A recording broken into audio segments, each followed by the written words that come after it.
জুতা খুলে উঠো উঠো উঠো উঠে এবার হিসাব দাও। কোন আসলে গেছিলাম আর জুস খাইছিলাম, বিস্কুট খাইছিলাম, বিস্কুট খাইছিলাম আর বিস্কুট খাইছিলাম। আচ্ছা এখানে কি পানিতে তাড়াতাড়ি পাও দিয়ে ফেলো, পাও দিয়ে ফেলো। আসসালামু আলাইকুম ওয়া রাহমাতুল্লাহি ওয়া বারাকাতুহু। সুপ্রিয় দর্শক, সবাই কেমন আছেন? আশা করি সবাই ভালো আছেন। আজকে একটি ইসলামিক ভিডিও নিয়ে আপনাদের মাঝে হাসরের বিচার কেমন হবে তার একটি নমুনা প্রশিক্ষণমূলক ভিডিও। এই ভিডিওটি দেখার পর আমি নিজেই অনুতপ্ত হয়ে গিয়েছি, আমার এহসাস হয়ে গেছে। হাসরের দিন বান্দার হিসাব কেমন হবে? ছাত্র যখন হুজুরকে প্রশ্ন করলো, হুজুর হাসরের দিন বান্দার হিসাব কেমন হবে, তখন হুজুর মুখে প্রশ্নের উত্তর না দিয়ে ডাইরেক্ট প্র্যাকটিক্যালি ছাত্রদেরকে বোঝালেন। কত সুন্দরভাবে ভিডিওটি দেখলেই আপনিও অনুতপ্ত হয়ে পড়বেন, আপনারও এহসাস হয়ে যাবে হাসরের বিচার কেমন হবে। আর সেটা কিভাবে বুঝাইলেন ভিডিওটি সম্পূর্ণ দেখেন। এই নাও 100 টাকা, আগামীকাল ছুটির দিন, তোমার যা মন চায় তাই কিনে কেটে খাবা। যাও। তাওহীদ, এদিকে আসো। এভাবেই প্রত্যেকটা ছাত্রকেই কাউকে 100 টাকা, কাউকে 80 টাকা, কাউকে 60 টাকা এভাবে দিতে দিতে লাস্ট মুহূর্তই আব্দুর রহমান, এদিকে আসো। এই নাও 5 টাকা। এই 5 টাকা দিয়ে তোমার যা মনে চায় খাবার খেতে সেগুলো খাবা, ঠিক আছে? যাও। আসো এবার আলবি, আসো।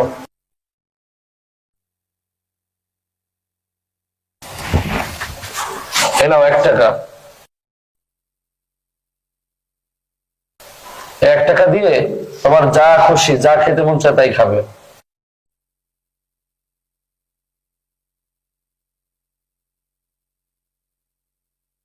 এভাবেই হুজুরে কাউকে বেশি টাকা, কাউকে কম টাকা দিল। যারা বেশি টাকা পেয়েছে তারা মনে মনে অনেক খুশি, আর যারা কম টাকা পেয়েছে তারা খুশি হতে পারে নাই। তারপর হুজুরে কি করলো দেখেন। শোনো, আগামীকাল তাহলে সাপ্তাহিক ছুটির দিন, তোমাদেরকে যে টাকা পয়সা দেওয়া হয়েছে তোমরা সকলে তোমাদের ইচ্ছা মতন খরচ করবা, কিন্তু শনিবার সকালে নাস্তার টাইমে বোর্ডিং ঘরের সামনে এসে তোমরা কে কি খরচ করলা সবকিছুর হিসাব দিবা, ঠিক আছে? তাহলে যাও। এভাবেই হুজুরের কথা মতো ছাত্ররা ছুটির দিন যার যে ইচ্ছা ওই মতে নিজে নিজের টাকা খরচ করলো।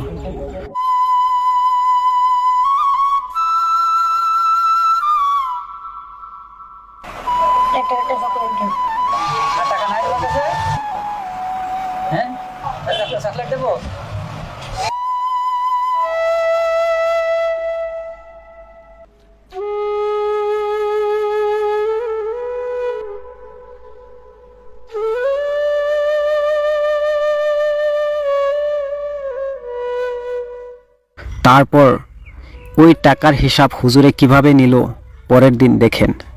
রিফাত, গতদিন যে তোমাকে টাকা দিয়েছিলাম সে টাকা কি কি খাইছো বলো? 100 টাকার হিসাব দাও।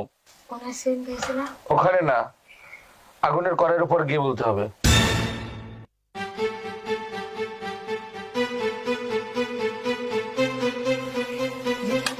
আগুনের কড়াইতে। দাঁড়াও দাঁড়াও, জুতা খুলে, জুতা পরে না, জুতা খুলে গিয়ে হিসাব দাও। হ্যাঁ, জুতা খুলে উঠো উঠো উঠো উঠে এবার হিসাব দাও।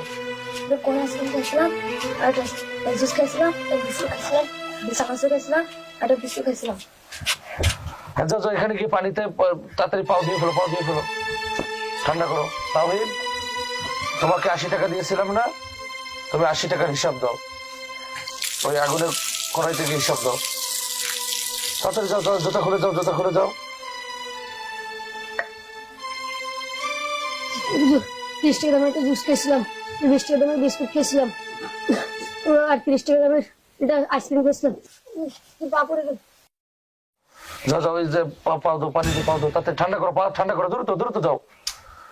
তোমাকে 60 টাকা দিয়েছিলাম না, ওই 60 টাকার হিসাব দাও।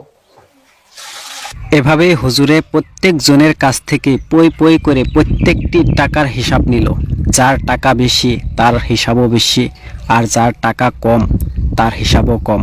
যারা টাকা বেশি পেয়েছিল আর হারছিল, আজকে ওই টাকার হিসাব দিতে যাই তাদের ঠেঙে ফুসকা পড়তেছে, আর ওই ফুসকার জ্বলন্তিতে তারা আজকে কাঁদতাছে।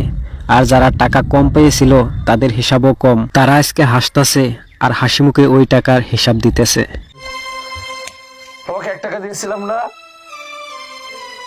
তুমি 1 টাকার হিসাব দাও।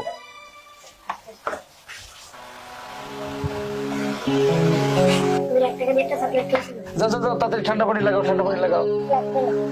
লাগবে না? লাগবে না, এদিকে এসো। তোমার প্রশ্নের উত্তর পাইছো? এটা মাত্র হাসরের বিচারের নমুনা। এই দুনিয়ায় মানুষের অর্থ সম্পদ যত কম, তার হিসাব তত সহজ। আর মানুষের অর্থ সম্পদ যত বেশি, হিসাবও তত বেশি। তো প্রিয় দর্শক, ভিডিওটি থেকে কি বুঝতে পারলেন? দেখেন, আমাদের যতটুকু আছে ততটুকু নিয়ে আমরা সন্তুষ্টিত থাকতে পারি না। আমাদের আরো লাগে মাটি, বাড়ি, গাড়ি, অর্থ সম্পদ যত হবে ততই আমাদের লাগে।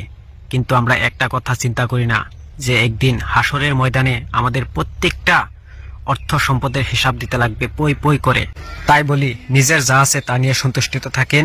রিজিকের মালিক হলো আল্লাহ, আল্লাহর উপর ভরসা রাখেন, আল্লাহ দেখবে। আর এই ভিডিওটি নেওয়া হয়েছে টিবিসি বাংলা চ্যানেল থেকে। ভিডিওটি আমার নয়, আমি জাস্ট এক্সপ্লেন করলাম। আর ভিডিওটি কিরকম হয়েছে অবশ্যই আপনারা কমেন্টে জানাবেন। আর ভালো লাগলে ভিডিওটি শেয়ার দিয়ে দিবেন প্রত্যেকের মাঝে।